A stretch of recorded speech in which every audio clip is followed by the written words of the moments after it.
여러분 반갑습니다. 안녕하세요. 네, 재룡입니다. 자, 오늘은 어떤 걸 하기 위해서 이렇게 또 카메라를 돌리기 시작했느냐, 이번에 시작한 여러분 아시죠? 애니메이션 기동전사 건담 철혈의 오펀스의 기본적인 지식들, 정보들을 좀 전해드릴까 합니다. 함께 공유를 하자는 의미에서 좀 영상을 녹화하게 됐는데요. 처음 애니메이션이 방영을 시작했는데 저희가 잘 모르는 언어들, 새로 나온 언어들이 있어요. 그걸 제가 좀 정리를 해봤습니다. 그래서 오늘은 기동전사 건담 철혈의 오펀스 설정과 배경 설명을 해볼까 합니다. 자, 먼저 일단 기동전사 건담 철혈의 오펀스 시대 배경이요. 시대 배경은 PD라고 합니다. PD 포스트 디제스터의 약자입니다. 포스트 디제스터 뜻은 이제 재해 후 또는 재난 이후라는 뜻을 가지고 있습니다. 참고로 이제 본작의 시대 배경은 약 PD 323년으로 추측 중이라고 합니다. 이거는 이제 포스트 디제스터는 약 300년 전 액제전이라는 캘러미티 워에서 액제전이라고 불리는 대전쟁이었대요. 즉 재앙의 전쟁이 있었다고 합니다. 그 이후의 세계라고 볼 수 있을 것 같습니다. 그리고 작품의 배경은 화성입니다. 화성의 크리세라는 독립자치구에서 이야기가 시작이 됩니다. 이곳은요, 지구 측의 식민지로서 현재도 독립운동이 이어지고 있다고 합니다. 식민지 반대하는 이런 피켓 등, 그리고 화성의 대표의 사진에 X자가 들어가 있는 등 굉장히 좀 부정적인, 굉장히 이제 독립을 하고 싶어하는 그런 곳이라고 보시면 될 것 같습니다.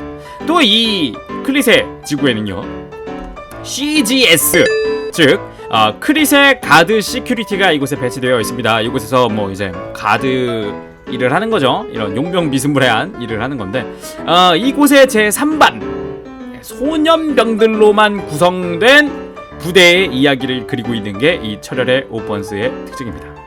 이곳에 이제 미카즈키 아우구스라든가 이제 올가라든가 캐릭터들이 소속이 되어 있죠. 그리고 이 애니메이션에는 크게 4가지 세력이 등장하게 됩니다. 첫 번째, 건담 발바토스를 소유하고 있는 철화단이라고 합니다. 이 아까 여기 있었던 이 3반에 소속되어 있던 이 소년병들이 별도로 만든 조직입니다. 철화단에서 주인공이 소속이 되어 있죠. 이렇게. 두 번째, 갤라르 홀은 다양한 양산형 기체를 사용하는 세력입니다. 지구의 각국 연합이 만든 막강한 군사 조직이라고 합니다. 이게 무력으로 무력을 저지하고 세계 평화를 유지하기 위한 폭력 장치라고 합니다. 좀 어떻게 보면은 다른 애니메이션의 뭐 제타의 티탄즈라거나 아니면 더브로의 어로우즈라든가 아니면은 윙 시리즈의 오즈가 떠오르는 그런 조직이라고 할 수 있겠네요. 자, 세 번째, 테이와즈, 목성을 본거지로 하는 제3세력입니다. 일단 모빌슈트 100면 등을 소유하고 있고요. 특이하게 본부와 모빌슈트에 한자로 이름을 지었다고 하네요. 그리고 네 번째, 브루어스, 모빌슈트 맨로디 또는 이제 건담 구시온을 소유한 세력입니다. 아직 실체가 정확히 밝혀지지 않은 세력이기 때문에 뭐 자세한 얘기를 하기 힘들 것 같지만 어쨌든 간에 굉장히 독창적으로 생긴 건담을 소유하고 있는 그런 조직이라고 할 수 있겠네요. 그리고 이제 기동전사 건담 철혈의 오펀스만의 고유 명사들, 좀 어려운 이제 설정, 좀 뭐랄까 기본 설정 같은 배경이 아니라 그런 거 좀 알아보도록 하겠습니다. 첫 번째, 건담 프레임. 이거는 이제 방영 전부터 뜨거운 감자로 떠올랐던 녀석인데요.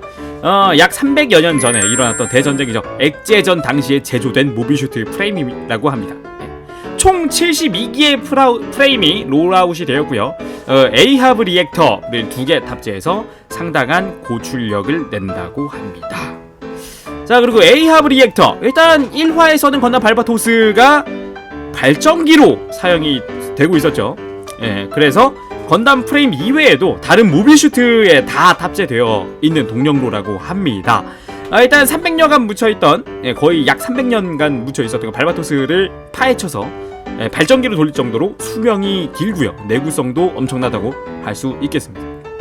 그리고 독특한 파장을 갖고 있는지 이제 탐지까지 가능하다고 하네요. 1화에서 보면 이제 발바투스 이외에도 다른 에이하브의 그 파장이 감지되었다고, 이제 적 모비슈트가 등장했다는 걸 감지했었죠. 근데 문제는 이 에이하브 리액터 때문에 액제전이 벌어졌다는 말이 있네요. 그 정도로 좀 뭔가 위험하거나 이렇게 좀 굉장한 녀석이라고 할 수 있겠네요.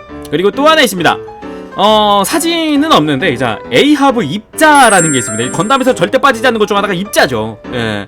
이 에이하브 리액터 내부에서 진공 소자가 상전이 할 때 발생한 입자라는 설정입니다.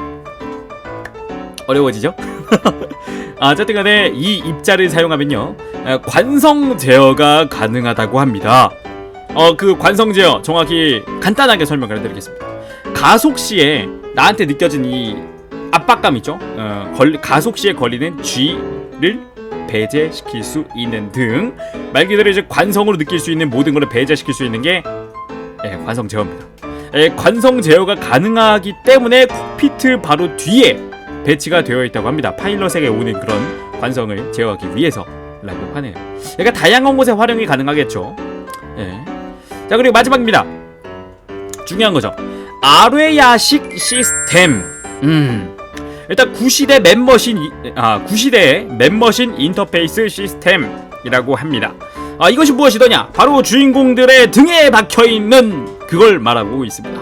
일단 다른 캐릭터들은요, 평균적으로 1개씩 시술을 받는데요, 주인공은 3차례나 받았다고 합니다. 그래서 다른 캐릭터들보다 대폭 향상된 공간 인식 능력을 가질 수 있었다고 하네요. 그래서 이제 1화에서도 그렇지만 다른 캐릭터들이 막 이제 공격하는데 자기들만 다 피하잖아요. 그런 게 이거가 이유가 아닌가 생각을 해봅니다.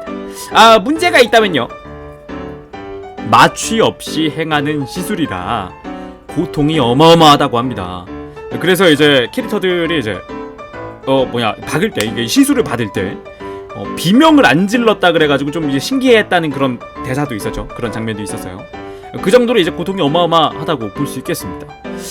아뢰야식 시스템이라, 이게 개수가 많아지면은 이제 그 자신의 신체 능력이 높아지는 거잖아요. 그럼 이제 이걸 한 5개 아니면 6개 이렇게 시술을 받은 애는 훨씬 세지 않을까, 주인공보다 세지 않을까 생각을 합니다. 굉장히 좀 철혈의 오퍼스 좀 기대가 됩니다. 저는 개인적으로 이 좀 진지하게 시작하는 것도 마음에 들고요. 그리고 약간의 개그, 그리고 주인공의 이후 행보가 또 궁금해지기도 하고요. 여러모로 신기한 애니메이션, 재미있어 보이는 애니메이션이 아닌가 생각을 해봅니다. 자, 그럼 오늘은 이렇게 간단하게 배경 지식 그리고 세계관에 나오는 용어들에 대한 설명을 해봤는데, 2화가 정말 기대됩니다. 1화 이제 막 시작했을 뿐인데 좀 진지했거든요. 굉장히 좀 박진감 넘치게 시작을 했었는데 다음 2화부터는 어떨지 기대가 됩니다. 자, 그럼 오늘은 여기까지 하고요. 전 재룡이었습니다. 여러분 지금까지 시청해주셔서 감사하고요. 다음 시간에 또 돌아오도록 하겠습니다. 여러분 다음 시간에 봐요. 안녕. 아빠씨.